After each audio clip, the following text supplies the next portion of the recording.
degree from CUNY, City University of New York. And then I was happily, this was the time when dot-coms were happening. It wasn't the time for, as we call them, startups now. This was the time when we used to call them dot-coms. I was happily working in one of those dot-coms and doing my thing. And then, one thing led to another. There came a time, when my father, who also was the champion, who was the leader, leading the movement for creation of a separate state, had to quit his member of parliament, his seat in parliament. And it became sort of a life or death battle, where his win was something that would really define and decide the future course of that democratic agitation. So this was a time when he was appealing to the youngsters in my state, to rally with him. It seemed a bit, logical and also possibly, also I think just to jump in. And I did leave my job, a very cushy job actually, and ensured that I joined him, and I didn't tell him. Like any father, he would shout at me. So I didn't tell him. I just jumped in, and this was about 19 years ago, in 2006. I think next year would be 2 decades. Do I have regrets about doing this? Once in a while I do, because, politics is a very murky, very interesting kind of field, where you get, a lot of things, where you have both bouquets and brickbats. You have to have the equanimity to handle both. But at the end of the day, if you ask me, was it a right call? I would say absolutely yes, because I think what comes with this position of being in public life, whether you are in government or in opposition, is that immense satisfaction, especially in a growing country, of being able to effect change. And that's something nothing can take away. So yes, mostly it was that, decision that really propelled me into this. Thank you. So we've already heard from you what an incredible success Telangana has been, but I'd like to ask you a little bit about the origin of that success. So right after you served in several ministerial capacities in Telangana, but one was as IT minister, it was ranked by Niti Aayog as the #1 state for the ease of doing business. And that's a really incredible accomplishment for such a young state. And you mentioned the sort of history of maybe, that a new state was a part of the success, perhaps, because you had a lot of passion, a lot of purpose that was built into the very starting moment. But many people here are from other parts of India, maybe even from Bangalore. And they would so for when you think about what is transferable from the experience of what were the key decisions, the 1 or 2 things that you think are really key that other Indian states should learn from when it comes to what Telangana got right about the ease of doing business? The most interesting and most heartening thing about India is, India is not a homogeneous country. We are very, very, you lived there for a bit, you worked in India as well, you'd know it. It's a very diverse country. Everything changes in India every 200 kilometers. The language, the dialect, the culture, the cuisine. I think even probably the politics. So therefore, I think what needs to come about, or what needs to happen really, if you ask me, is the cohesion that is supposed to bring Indian states together. The cohesive force. Where we learn from each other, where we don't have to reinvent the wheel. That is something that is, I believe, truly missing right now in India.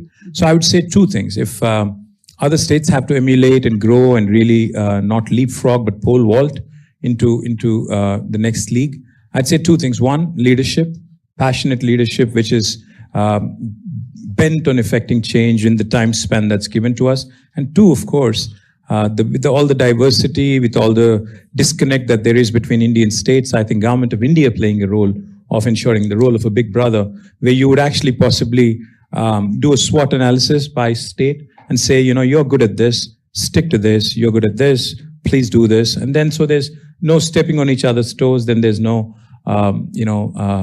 bickering of sorts in between the states, but learning from each other, working in a complementary fashion. We use this word federalism very, very loosely in India.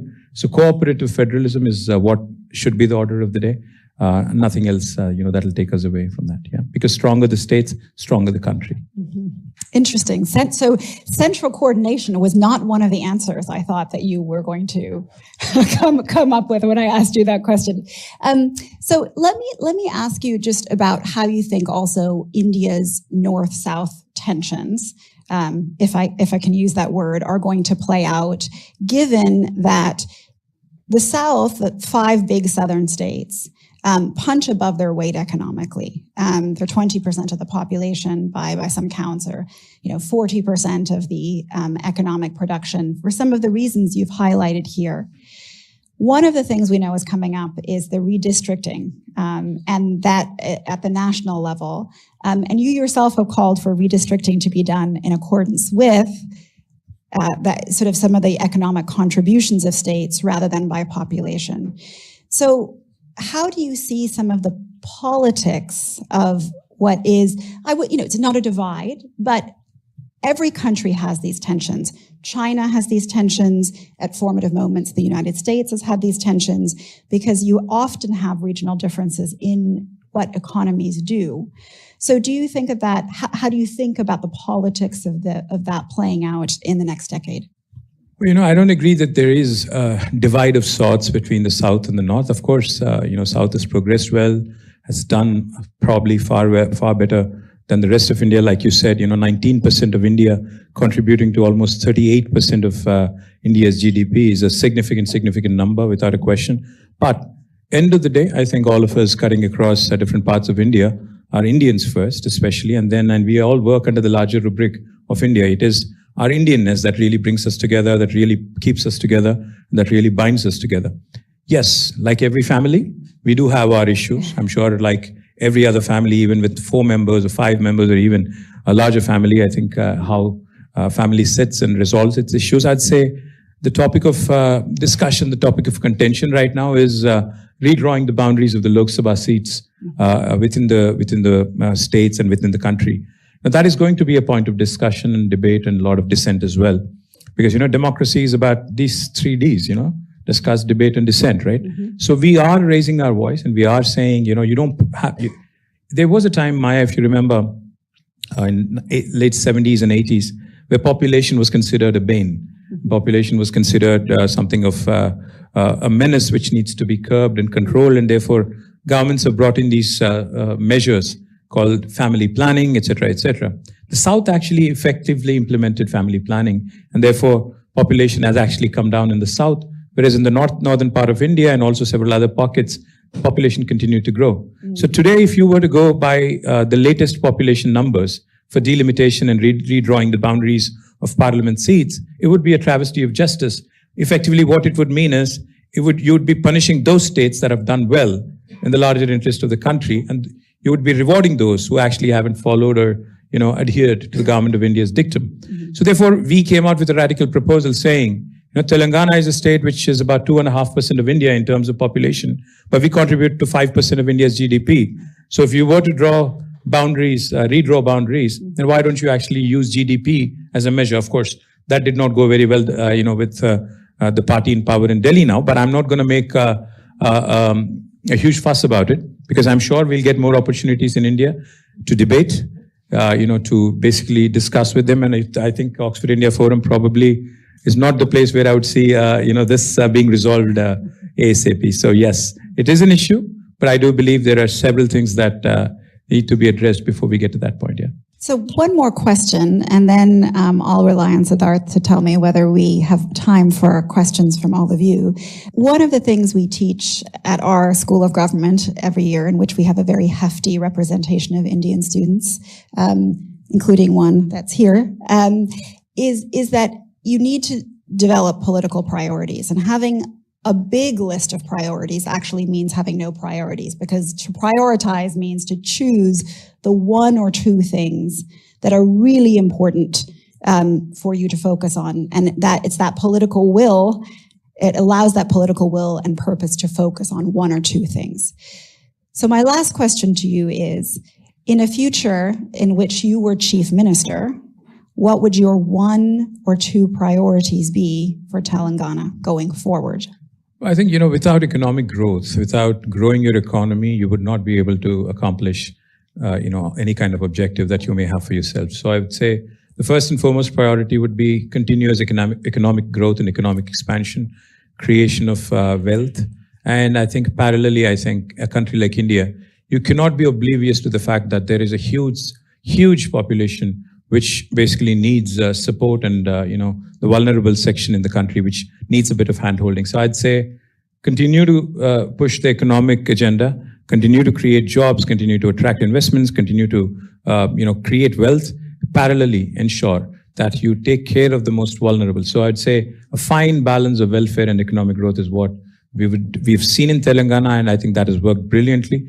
And we are not the West, we are not the UK or the US to be completely oblivious, to be completely ignorant of the asks, of the demands, of the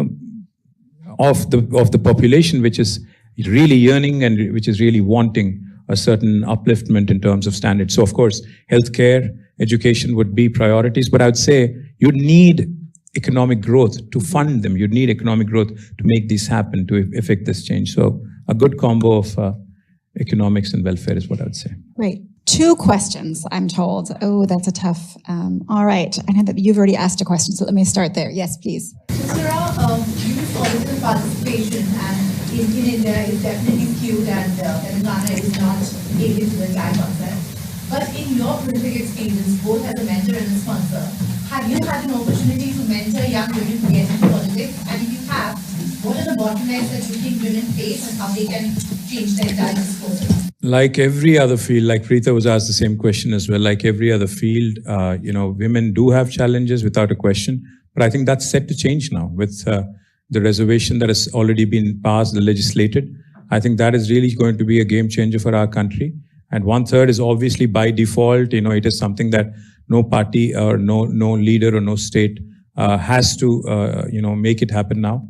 But if we are able to go beyond that 1/3, and if we're able to possibly push for 40%, I think most certainly I believe, in fact, Preeta was probably being a bit, probably holding back, I'd say. I can say this more openly. I think women do a lot of things better. You're more organized.